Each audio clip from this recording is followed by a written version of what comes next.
ছুরি আজকে ইসমাইল নবীর কোনো পশম যেন না কাটে, গলা তো দূরের কথা, পশম যেন না কাটে।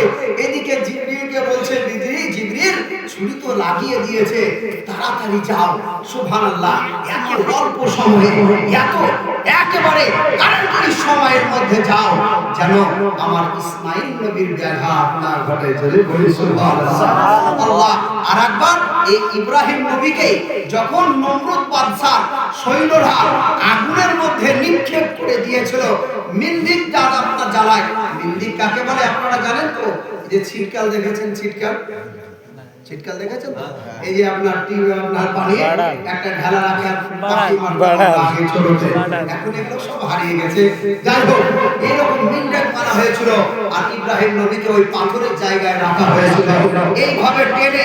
তার কারণ ছিল যে কাছাকাছি এত আগুন ছিল, কয়েক মাস ধরে তারা কাঠ দাও দাও করে জ্বালিয়ে তারা আগুন ধরিয়েছিল। সুবহানাল্লাহ, কাছে মানুষ যেতে পারতো না, উপর দিয়ে কোনো পাখি গেলে ঝপ করে পুড়ে ছাই হয়ে আগুনে পড়ে যেত। জোরে বলি সুবহানাল্লাহ। তার জন্য কি করেছিল? এইভাবে ছিটকাল তৈরি করেছিল আর ওই পাথরের জায়গায় ইব্রাহিম নবীকে এইভাবে রেখে এবারে পাক মেরে আগুনের মধ্যে ফেলবে। সুবহানাল্লাহ ওয়া বিহামদিহি ছেড়ে দিয়েছে। এমন অবস্থায় আমার আল্লাহ পাক সুবহানাহু ওয়া তাআলা জিবরিলকে বলছেন, জিবরিল আগুনে পড়াওয়া অবধি যদি আগুনের আগে তুমি পৌঁছাতে না পারো আমার নবী ব্যাঘাত ঘটবে। যাও, জান্নাত থেকে একটা রেশম কাপড় নিয়েছে আপনার মাহবুব নবীকে, সুবহানাল্লাহ, ইব্রাহিম নবীকে জান্নাতি লিবাস পরিয়ে দাও যেন দুনিয়ার আগুনের আঁচ পর্যন্ত না আসে। সুবহানাল্লাহ, আল্লাহু আকবার কাবীরা। আর একবার এই যে ইউসুফ নবীকে কুয়ায় ফেলেছে, জিবরিল বলছেন আমি সিদরাতুল মুনতাহা, সুবহানাল্লাহ, সপ্তম আসমান ভেদ করে উপরে আছি আর কত অল্প সময়ে আমি এই কুয়া পৃথিবীর বুকে আসবো। সুবহানাল্লাহ, চলেও আসলেন আর ইউসুফ নবীকে নিজের চাঁচলে নিয়ে নিলেন। জোরে বলে সুবহানাল্লাহ। আচ্ছা, আমার আল্লাহ পাক ক্ষমতাটা কে দিলেন? জোরে বলেন। আমার আল্লাহ পাক ক্ষমতা দিলেন বলে তো জিবরিল কারেন্টের নাই, কারেন্টও অত তাড়াতাড়ি পৌঁছাবে না। আপনি দেখবেন এখন এই ইসমাইল মিস্ত্রি ভাইকে যদি জিজ্ঞেস করি যে ভাই আমার দোতলা ফ্রিজ আছে, তো সুইচটা বন্ধ করছি, তো ফ্রিজটা সঙ্গে সঙ্গে বন্ধ হয় না। ইসমাইল ভাই বন্ধ হয়ে যাবে, একটু সময়, একটু সময় লাগে তারপরে বন্ধ হয়, কিন্তু সুইচ বন্ধ করার সঙ্গে সঙ্গে কোনদিন বন্ধ হয় না, একটু সময় নিয়ে তারপরে টুক করে বন্ধ হয়ে যায়। বিরাতার বিল্লাহি ইসলামিয়া। তাহলে বোঝা গেল পৃথিবীর হাজার হাজার দ্বিগুণ তার চাইতে কারেন্টের নেই যার ক্ষমতা, তার নাম হলো জিবরিল আলাইহিস সালাম। সুবহানাল্লাহ ওয়া বিহামদিহি। এই ক্ষমতা দিলেন কে? আমার আল্লাহ বলছেন আমি ক্ষমতা দিয়েছি। কোথায় ছিলেন? সুবহানাল্লাহ, সেই আপনার সপ্তম আসমান ভেদ করে সেই জায়গা থেকে কুয়া পৃথিবীর বুকে আসলেন আর ইউসুফ নবীকে নিজের আঁচলে নিয়ে নিলেন। আল্লাহু আকবার কাবীরা।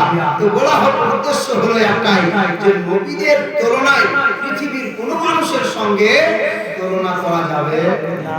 জোরে বলেন।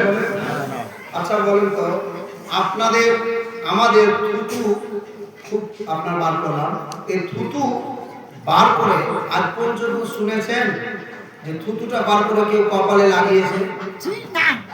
বলে পাগল, ঠিক কি? এই থুতু বার করছে নিম্ন সবচাইতে আপনাকে ছোট্ট একটা নবীর মুজিজা আপনাকে বলছি যে নবী মুস্তাফা সাল্লাল্লাহু তাআলা আলাইহি ওয়াসাল্লামের কাছে একজন সাহাবী এলেন। কেন?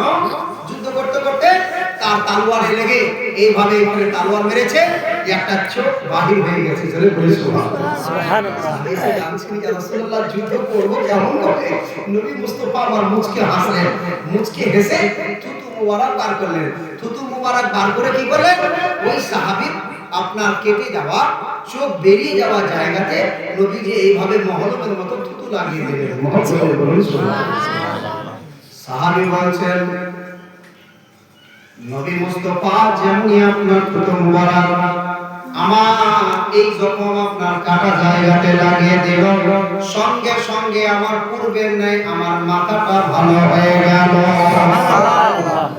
কোথায় আছে মুসলমান? বলছে নবী আমাদের নবীর থুপের মতো হতে পারবে না, নবী মুস্তাফা থুপের মতো হতে পারবে না কেউ পৃথিবীর বুকে। এবার আসুন নবীজির পেশাব মুবারক, নবীর পেশাবকে মুবারক বলা হয়েছে যে সুবহানাল্লাহ। হালিমা সাদিয়া রাদিয়াল্লাহু তাআলা আনহা উনি নবী মুস্তাফাকে কাযায়ে হাজাতের জন্য নিয়ে যাচ্ছেন। সুবহানাল্লাহ ওয়া বিহামদিহি। নবী লজ্জায় বসছেন না। নবীর বয়স কত? মাত্র 4 বছর। জোরে বলতে হবে সুবহানাল্লাহ। 4 মাত্র 3 থেকে 4 বছর বয়স। সুবহানাল্লাহ ওয়া বিহামদিহি। নবী একটু গাছের আড়ালে হয়ে গেলেন। সুবহানাল্লাহ। এবার পেশাব মুবারকের জন্য তিনি বসেছেন। আল্লাহু আকবার কাবীরা। হালিমা সাদিয়া, ওই হালিমা সাদিয়া যিনি হাজার হাজার মুজিজা নবী মুস্তাফার দেখে নিয়েছিলেন, নবীকে আনতে লেগে কত বড় ঘটনা শুনেছেন।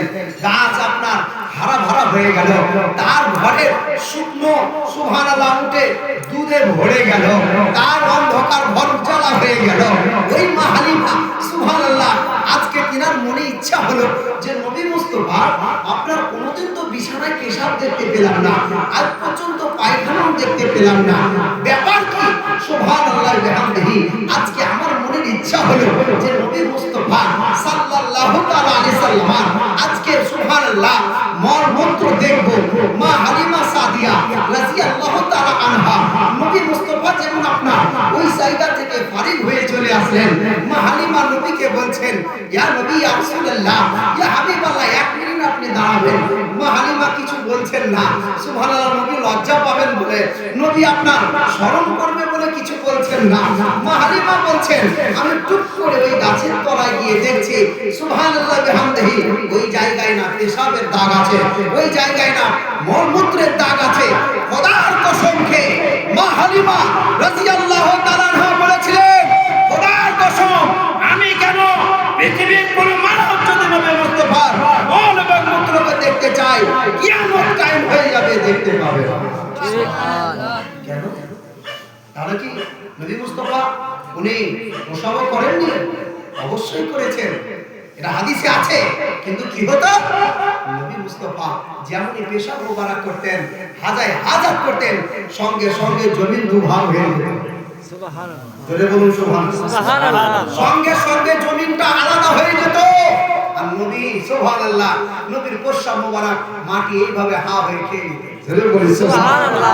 পৃথিবীর মানুষ কিভাবে দেখবে সেই নবী মুস্তাফা সাল্লাল্লাহু তাআলা আলাইহি ওয়াসাল্লাম আদনা মুজিজাকে? আজকে যারা নিজের নবী মুস্তাফাকে, নবী মুস্তাফা আলাইহিস সালামকে নিজের মতো বলে বড় ভাই, জোরে বলি নাউজুবিল্লাহ। আর সেই নবী মুস্তাফা, যে নবী মুস্তাফার সুবহানাল্লাহ আদনা মুজিজা হলো যুদ্ধ চলছে, চলতে চলতে চলতে চলতে চলতে তলোয়ার ভেঙে গেল। আপনি জানেন যুদ্ধের ময়দানে যদি আপনার হাতিয়ার ভেঙে যায় আপনার আর হিম্মত থাকবে না, না, আপনার কষ্ট হয়ে যাবে, আপনার ভ্যানিশ হয়ে যাবে, আর নৈরাশ হয়েছে এটাই ভাববে আমি যেটা নিয়ে বাহাদুরি দেখাচ্ছিলাম সেটা তো আর নাই, কাজে আমাকে মৃত্যুবরণ করতে হবে, তাদের হাতে শহীদ হয়ে যেতে হবে, তাদের হাতে আমার হত্যা হয়ে যাবে। সুবহানাল্লাহ বিহামদিহি। কিন্তু একটা সাহাবীর আকীদা দেখুন, আজকালকার ওয়াহাবীর আকীদা নয়। সেই জামানায় নবী মুস্তাফাকে যারা নিজের চামড়ার চোখে দয়ার নবী মুস্তাফাকে দেখে নিজের ঈমান তাজা করেছিলেন, সাহাবীদের আকীদা ছিল, আকীদা এরকম ছিল না। সাহাবীদের আকীদা এটা ছিল সুবহানাল্লাহ যে নবী মুস্তাফা সাল্লাল্লাহু তাআলা সাল্লাম আমরা যেই কোনো কৌশলে কথাই দিয়েছি, যেই মুসিবতে দিয়েছি, নবীজি সঙ্গে সঙ্গে আমাদের সেই সুরাহা করে দিয়েছিলেন। জোরে বলি সুবহানাল্লাহ।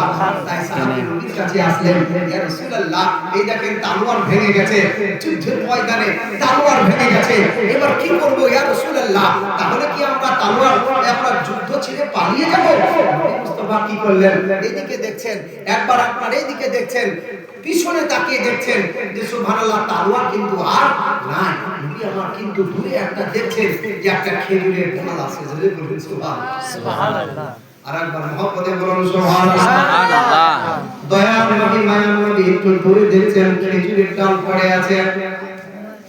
একজন সাহাবী হযরত ওয়াইস রাদিয়াল্লাহু তাআলা আনহুকে বলছেন, ওরে আমার সাহাবী যাও যাও দেখো দেখো ওই যে একটা খেজুরের ডাল, খেজুরের ডালটা তাড়াতাড়ি নিয়ে আসো। আমার এই সাহাবী হতাশ হয়ে গেছে, তারা আপনার হাতিয়ার ভেঙে গেছে, তলোয়ার টুকরা হয়ে গেছে। পরে আমার সাহাবী তাড়াতাড়ি যাও আর ওই খেজুরের ডালটা নিয়ে আসো। খেজুরের ডালটা নিয়ে আসা হলো। নবী মুস্তাফা কি করলেন? ওই খেজুরের ডালটা আপনার হাতে নিয়ে নিলেন। সুবহানাল্লাহি ওয়া বিহামদিহি। খেজুরের হাতটা রহমতের ভান্ডার নবী মুস্তাফার পবিত্র হাতে আপনার আসার পর নবী ভাবে তুলে দিচ্ছেন সাহাবীকে। সুবহানাল্লাহ। বলুন তো আজকালকার যদি আমরা দু পাতা পড়া মৌলবি যদি আমরা হতাম, তাহলে হয়তো আমরা বলতাম, নবীজি আপনি কি করছেন? এটা আপনি কি করছেন? আমার তো তলোয়ার ভেঙেছে, তলোয়ারের দরকার ঠিক কিনা? ঠিক ঠিক, জোরে বলুন ঠিক। কারণ আমাদের বুদ্ধি বেশি, আমরা নিজের বেশি বুদ্ধি, আমরা নিজের পাকামো বেশি। এই জন্য হয়তো আমরা জানতাম নবী আপনি কেমন পাগলামি করছেন, আপনি তলোয়ারের জায়গায় একটা আপনার শুকনো খেজুরের ডাল কেন দিচ্ছেন? কিন্তু না না, এটা কোনো ওয়াহাবি, কোনো সাধারণ মানুষের কোনো আপনার কথা না, একজন সাহাবীর আকীদা। নবী মুস্তাফা যেটাই তুলে দেবে সেটাই আমার জন্য শ্রেয়। জোরে বলি সুবহানাল্লাহ। সাহাবী যে আপনার কোনো দ্বিধা করলেন না, নির্দ্বিধায় অতি সত্তর তাড়াতাড়ি আমার নবী মুস্তাফার দেওয়া তলোয়ার খানা সাহাবী নিজের হাতে নিয়ে নিলেন। সুবহানাল্লাহ।